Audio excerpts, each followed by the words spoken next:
जो मुझसे प्यार करता है वो अपने लिए प्यार करता है, मेरे को अपने लिए प्यार करता है। जिस दिन उसको अपने लिए घाटा समझ में आएगा ना, वो ना गुरु मानेगा, ना संत मानेगा, ना प्रिय मानेगा, ना पूज्य मानेगा, छोड़ देगा। है ऐसा कि नहीं है? उसके काम के ले रहे तो भगवान उठा ले, काम के हो तो आए भगवान, कितने निर्दयी तुमने क्यों ले लिया। ये संसार का स्वरूप है। राधे राधे महाराज जी। आपके चरणों में कोटि कोटि प्रणाम। महाराज जी, इस सांसारिक मोह माया की दुनिया में जब हम किसी व्यक्ति विशेष से अटैच या बंधन में बन जाते हैं और उसी के साथ अपनी सुख की अनुभूति करते हैं, पर जब वही व्यक्ति विशेष हमें दुख पहुंचाता है या हमें छोड़कर चला जाता है, वो उस स्थिति में हम उस व्यक्ति विशेष को कैसे भूल पाएं और अपने मन को स्थिर रखकर भगवत जप नाम में चित्त को कैसे लगा सके महाराज जी? कैसे उससे उसके इसी का बंधन से नाम आसक्ति है। जो आप कह रहे हैं उसी का नाम आसक्ति है। आसक्ति होना सहज है, पर आसक्ति छोड़ना बहुत कठिन है। हम किसी व्यक्ति, किसी वस्तु, किसी स्थान आदि में जो सुख का अनुभव करने के लिए आसक्ति करते हैं, वो अज्ञान है। अज्ञान के कारण ही है, क्योंकि सुख तो भगवत स्वरूप है। भला नाशवान परिवर्तनशील शरीरों में कभी सुख मिला है क्या? सुख का तात्पर्य जैसे केवट को मिला, केवट श्री भगवान के चरण पखाड़ रहा है, भगवान बाद में उसको उतराई दे रहे ना, मना कर रहा है ना भगवान से। वो कह रहा अब कछु नाथ न चाही मोरे। और जब चरणों को पखार रहा है तो कैसा स्थिति कैसी है? अति आनंद उमगे अनुरागा, चरण सरोज अश्रु प्रवाहित हो रहे हैं। ऐसा आनंद, ऐसा सुख मिल रहा है कि भगवान से कह रहा है अब कुछ नहीं चाहिए, भगवान से कह रहा है। इसे सुख कहते हैं। प्रभु के नाम, प्रभु के रूप, प्रभु की लीला, प्रभु का धाम। हमारी जो सुख की मांग है, चूंकि हम सुख सिंधु के अंश हैं, भगवान सुख समुद्र है और हम जीव हैं, उनके अंश है, तो हमारी मांग सुख ही है। हम ऐसे व्यक्ति से प्यार करते हैं जो हमें सुख दे, ऐसी वस्तु स्वीकार करते हैं जो हमें सुख दे, ऐसी बात सुनना चाहते हैं, ऐसा दृश्य देखना चाहते हैं जो हमें सुख दे। देखो मूल में देखो सबके सुख है, पर भला यहाँ कहाँ सुख है? विवेक से खोज करके देखो। इतने भोग भोगे। एक बार हम सैमशी में थे, तो एक 92 वर्ष के गांव के जमींदार प्रधान थे और वो आया करते थे। तो एकांत में उनसे उनका, बाबा हम मतलब बुरा मत मानना, मैं केवल पूछ रहा हूं अपनी जानकारी के लिए, कि जब मेरे मन में ऐसी कोई स्फुरणा होती तो मुझे बहुत जलन होती, क्योंकि हमारे मार्ग के विरुद्ध है।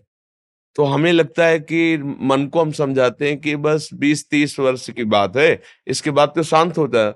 आपका क्या अनुभव है? वो 92 वर्ष के थे। तो उनका, महाराज अभी तो आप बच्चा ही हैं, कहने में हमें शर्म लगती है, पर हम 92 वर्ष के हैं, पर हमने जैसा मन बचपन में देखा था, जवानी में देखा था, वैसे ही आज है। मैं योग्य किसी के नहीं हूं, पर मन की दशा वही। अब हमको भयंकर भय लगा कि इस मार्ग में मुझे इस पर तो विजय प्राप्त करनी पड़ेगी, ये अवस्था के अनुसार तो नहीं जाएगा। फिर परमहंस श्री स्वामी ओंकारानंद जी महाराज, ब्रह्मलीन महापुरुष थे, उनसे फिर प्रश्न किया कैसे इस पर विजय प्राप्त की। फिर उन्होंने साधन पद्धतियां बताई गुरु कृपा से।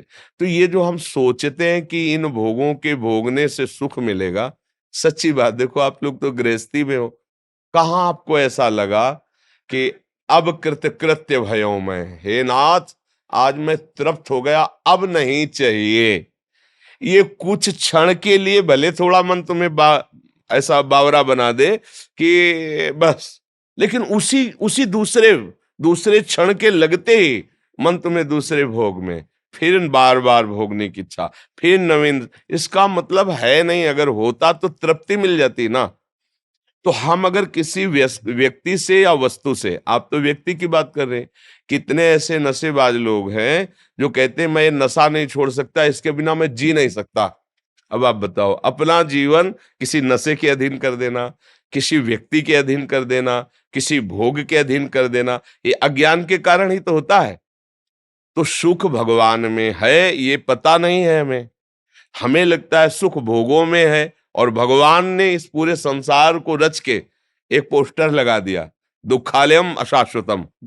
गीता जी में कहा इसमें दुख ही दुख भरा है और अशाश्वतम, यहाँ कुछ टिकाऊ नहीं है।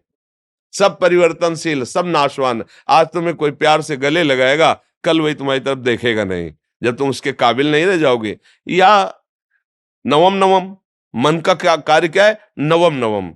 छोड़ो, अब नया, अब नया। सुधार करो, प्रभु का नाम जप करो और प्रभु से प्रार्थना करो। देखो, हमारी मांगे क्या है? हमें कोई सुंदर रूप मिले, सुंदर रूप, टिकाऊ होना चाहिए। और मेरा वो मित्र हो ऐसा जो मेरे लिए प्यार करे, केवल मेरे लिए प्यार करे, और मैं कभी उससे बिछड़ू ना, और वो सदैव मुझे सुख देता रहे। ये सबके मन में है, सबके मन में है। और सही दिशा ना होने के कारण हम उसे धन मान लेते हैं, हम उसे पुरुष मान लेते हैं, हम उसे स्त्री मान लेते हैं, वस्तु मान लेते हैं। ये सारी की सारी बातें भगवान में है। उनका रूप अविनाशी, और एक बार जिसे भगवान स्वीकार कर लेते हैं उसे कभी छोड़ते नहीं। और भगवान सुख देते हैं, उनको कुछ चाहिए नहीं। तुम्ही को तो सब कुछ दिया है उन्होंने, तुम्हारा क्या चाहिए? तुमको तो दिया है उन्होंने। तो दियम वस्तु गोविंदम तुभ्यमेव समर्पय, बस इतनी बात है। अगर आप संसार के किसी व्यक्ति वस्तु स्थान में भगवत भाव कर ले, फिर आपको आसक्ति नहीं होगी, क्योंकि आपने पहले ही भाव कर लिया था कि प्रभु मेरे इस रूप में है। तो वो रूप बदल जाएगा, लेकिन प्रभु तो आपके रहेंगे ना, वो संभाल लेंगे। हम लोग प्रभु भावना करके जो वस्तु व्यक्ति में फंस जाते हैं, तो वही फिर हमारे आगे जन्म का कारण होता है। अगर हम स्त्री रूप में फंस गए तो अगला जन्म स्त्री का, पुरुष रूप में फंस गए तो पुरुष, हिरन में फंस गए तो अगला जन्म हिरन का हुआ ना। तो इसलिए हमें सावधान रहना चाहिए। पहली बात यह कि मेरा कोई नहीं है, पक्का नहीं है। जो मुझसे प्यार करता है वो अपने लिए प्यार करता है, मेरे को अपने लिए प्यार करता है। जिस दिन उसको अपने लिए घाटा समझ में आएगा ना, वो ना गुरु मानेगा, ना संत मानेगा, ना प्रिय मानेगा, ना पूज्य मानेगा, छोड़ देगा। है ऐसा कि नहीं है? फिर सांसारिक संबंधों की तो बात जाने दो। तो इसलिए जिन्हें स्वीकार करने पर कभी आज तक किसी को घाटा नहीं हुआ, वो है श्री भगवान, श्री किशोरी किशोर जी, लाडली लाल। अब मान जाओ, जब आपको पता चल गया है कि सब स्वार्थ का स्वरूप है, तो उसके लिए मत रो। अब ऐसे वर को क्या वरु जो जन्म में मर जाए, ऐसा वर वरु जो चूड़ लो अमर हो जाए। वो है श्री गिरधर गोपाल जी और श्री कृष्णचंद्र। मीरा जी कह रहे हैं, मेरा तो चूड़ला अमर है, मेरा सुहाग तो श्री कृष्ण है, कोई फर्क नहीं है। इसलिए भाई, हमारे पास प्रश्न का उत्तर यही है कि नाम जप करो, अपनी गलती को सुधार करो। हम गलती में फंसते चले जाते हैं, और कोई मुझे प्यार नहीं करता। जिसको अपने सुख की गुंजाइश दिखाई देती है वही मुझे प्यार के जाल में फंसाता है। प्यार नहीं करता, जाल में फंसाता है। हम कई बार सत्संग में कहा है, हम छोटे थे तो बड़ी बहन के यहाँ गए, छुट्टियों में जैसे जाया जाता है ना, तो वो हमको लेके अपनी नंद के यहाँ गई, वहां ब्याह। तो वहां जब गए तो बड़ा मकान बना हुआ था, बढ़िया अच्छा। तो हम तो बच्चे ही थे। तो उसके जो पति थे वो एक कमरे में, सड़े से कमरे में पड़े थे। तो ऐसे ऐसे बुलाया, नजदीक गए। अब भगवान को हमको शिक्षा देनी थी, इसीलिए हमें सुना नहीं, हम बच्चे थे, हम कुछ कर भी नहीं सकते थे। उनका बच्चा अपनी पत्नी को संकेत, ये बहुत दुष्ट है। हमारी टाकीज के सामने दुकान थी, चाय समोसा ये सब चीजों की, मसाला पान की बहुत बिक, उसी के बल से हमने कई खंड का ये मकान खड़ा किया। जब हम आते थे जूता उतारती थी, क्या क्या हमारा स्वागत करती थी। मुझे लकवा मार गया, अब मैं किसी काम का नहीं रह गया, कई वर्ष से पड़ा हूं। ये 2 रोटी 24 घंटे में देती है, मैं भूख से व्याकुल होता तो कहती बहुत भोजन खाओगे, बार बार शौच करोगे, कौन फेंकेगा। मेरे सामने ये गंदी बातें करती है, मतलब दृश्य बोध। अब पड़ा है, उठ सकता नहीं, मेरे को किसी से मिलने नहीं देती, किसी को आने नहीं देती, क्या करूं। उस समय मुझे कुछ खेल खेल में हम चल दिए। लेकिन जब हम बाबा जी बने, चिंता की आए, वो बात आई कि यार संसार का इतना, वो बढ़िया उदाहरण लगा कि जब वो बलवान था, कमा रहा था, तो आते ही जूते मोजे उतारे जाते थे, और जब वो लकवा मार गया तो उसी के सामने उसके प्यार की धज्जियां उड़ाई जाती है, और उसको भरपेट भोजन उसी की कमाई का उसको नहीं। ये संसार है, अपने सुख के लिए सारी बातें हैं। ऐसे ही सबका संबंध समझ लो। जिस दिन अपना सुख, हम एक जगह थे, तो एक वृद्धा महिला आई, अपने पति के लिए कही थी, महाराज भगवान से मनाओ कि उनको उठा लें। उनका उठा लें का मतलब क्या, गिर पड़े हैं?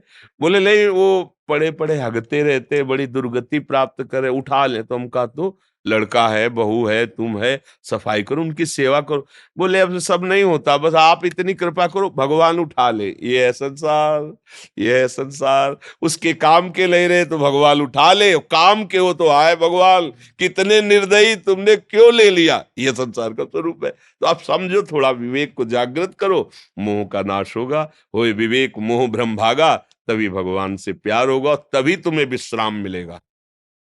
ये भाग दौड़ तभी शांत होगी जब तुम्हारे प्यारे भगवान हो जाएंगे। महालक्ष्मी पति क्या चाहिए, रूपवान है, सर्व सामर्थ्यशाली है। देखो सूर्य किसने बनाया, कितने पूरे ब्रह्मांडों को प्रकाश दे रहे हैं। ये सब चिटिर पिटिर रात्रि में थोड़ा प्रकाश दे, देखो सूर्य कितने ब्रह्मांड को प्रकाश दे, कहीं भी चले जाओ है सूर्य। चंद्र का प्रकाश, सब ऑक्सीजन, सब जल भोजन शरीर, कितनी सुंदर है ना। कोई रचना करने वाला महान ईश्वर, हम उसको अपना क्यों ना माने, अपना प्रीतम मान लेना। अच्छा आज भी सत्संग में कह रहे थे, कई बार कहा है, अगर वो अनुभव में ना आता ना तो हम सबसे कह देते भैया लगे तो बचपन से है पर हाथ कुछ नहीं लगा, आगे मरने के बाद जो मिलेगा वो हमें पता नहीं, पर हमें कुछ हाथ नहीं लगा, हम कह देते। पर हम सच्ची कहते हैं कि वो है, इतने नजदीक हैं, इतना दुलार करते हैं कि उनकी बात सोच के केवल रोना ही आता है, दूसरी कोई बात नहीं रहती है। इसलिए उन्हीं से प्यार किया जाए जो वास्तविक प्यार का निर्वाह करना जानते हैं, संसार प्यार का निर्वाह करना नहीं जानता है।